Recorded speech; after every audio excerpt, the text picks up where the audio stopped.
In the world of corporate intrigue, Carlos Ghosn was a kingpin, rising to the top of the automotive industry. He led Nissan, Renault, and Mitsubishi.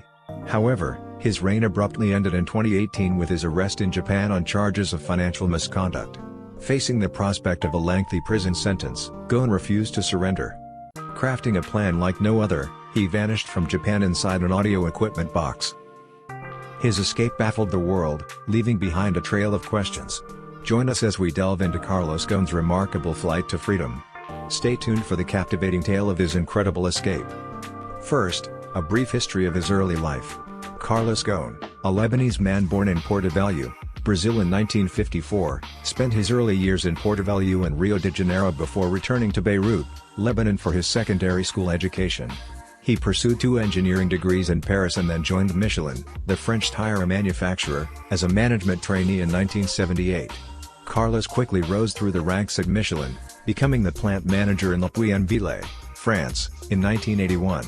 His success continued as he was promoted to R&D head in the company's industrial tire division. In 1985, when Michelin faced financial challenges due to Brazil's hyperinflation, Carlos was appointed COO and successfully turned around the company's struggling Brazilian operation within 2 years.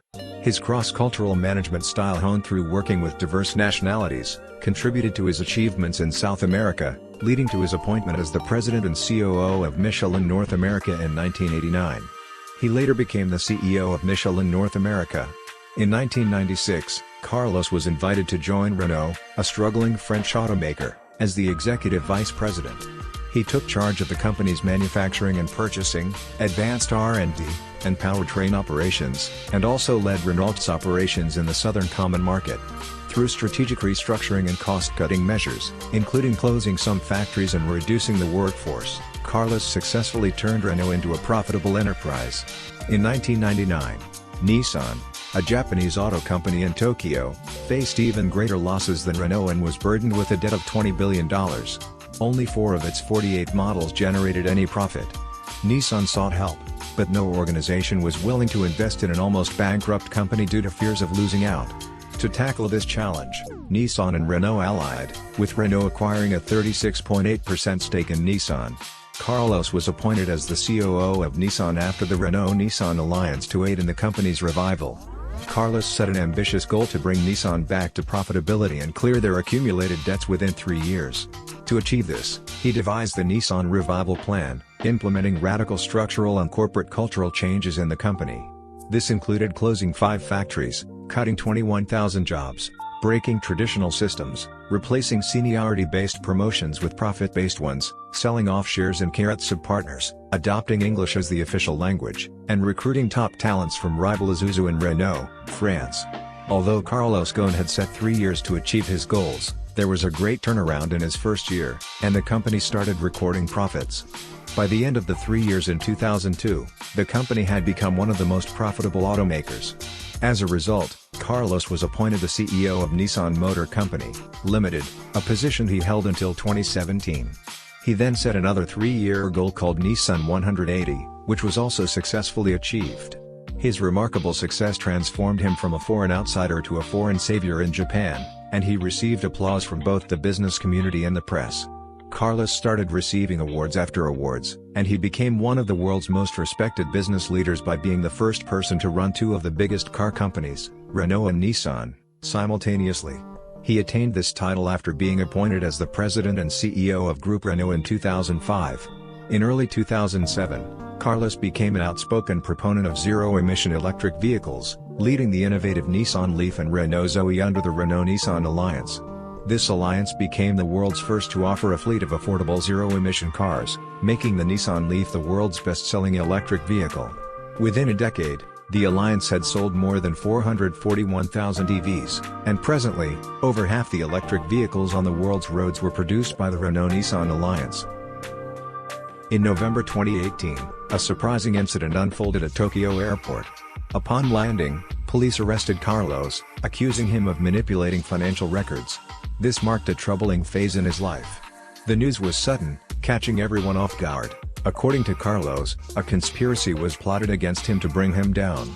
He couldn't understand why they had waited until after 19 years of his profitable service to them. Their main motive might have been the fear that Renault, with its large stake in Nissan, could one day seek more than just an alliance, potentially leading to the disappearance of the Nissan name. Overnight, he went from being a hero to a villain, as his reputation took a sharp turn. However, evidence of Carlos's wrongdoing was real. Consequently, he stepped down from roles within the Renault-Nissan-Mitsubishi alliance. Afterward, Ghosn was taken to the Tokyo Detention Center, where he had to wear prison clothes and stay in a small room. He explained, "I suddenly had to figure out how to live without my watch, computer, phone, news, or even a pen." He was later released on bail with a sum of $9 million. After several weeks of no freedom in his apartment, he tweeted that he was going to have a press conference on April 11, 2019. However, the Japanese authorities came and arrested him for the second time out of fear that he would expose the truth and uncover the conspiracy hatched against him. He stayed in prison for 21 days before being granted bail again, this time with additional conditions. They confiscated his Lebanese and Brazilian passports, and his devices, and forbade him from leaving the country or communicating with his family, or else he would face arrest once more. Realizing that he wouldn't easily obtain justice, Carlos ensured that his family returned to Beirut, Lebanon. He understood that in Japan, the chance of winning a case against the prosecutor was very slim, as small as 0.6%. Therefore, he began planning his escape. First, he illegally acquired a phone to contact unknown individuals. His goal was to find the fastest air route to Lebanon, even though he was forbidden to leave Japan. His team conducted extensive research, searching for airports with fewer safety procedures. After several attempts, they discovered one where large boxes were not subjected to X-rays, as the scanners only fit smaller boxes. With this information, they planned their next move, disguising two individuals identified as Mike Taylor, a former U.S. Green Beret, and George Zayat, a former Lebanese militia member, as musicians heading to Tokyo for a musical concert. Their plan involved entering Tokyo and leaving for Istanbul on the same day to ensure the success of their scheme.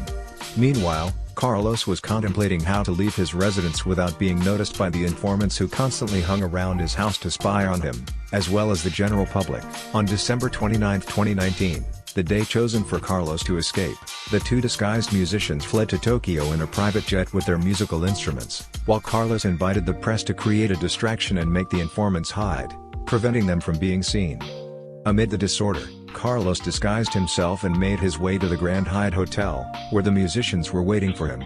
From there, they traveled to Osaka, where they had hidden a musical box intended for smuggling Carlos. They quickly changed and packaged everything before heading to the airport. At the airport, they successfully smuggled Carlos, as predicted earlier, knowing that their musical boxes might not be checked for the second time due to the same-day entry and exit. Their success was also aided by the fact that most of their experienced workers were likely on vacation during the festive period. From the airport in Tokyo, they flew him to Istanbul, where he took another plane that headed directly to Beirut. A dramatic fall from grace led Carlos, who holds French, Lebanese, and Brazilian citizenship, to become an international fugitive. He lived a life more akin to that of a head of state than a head of industry. Despite more than 3 years passing since his escape, Carlos stated that he did not regret fleeing Japan, even though his once flamboyant lifestyle has now been restricted. What amazes you the most about these incredible stories? Share your thoughts in the comments below.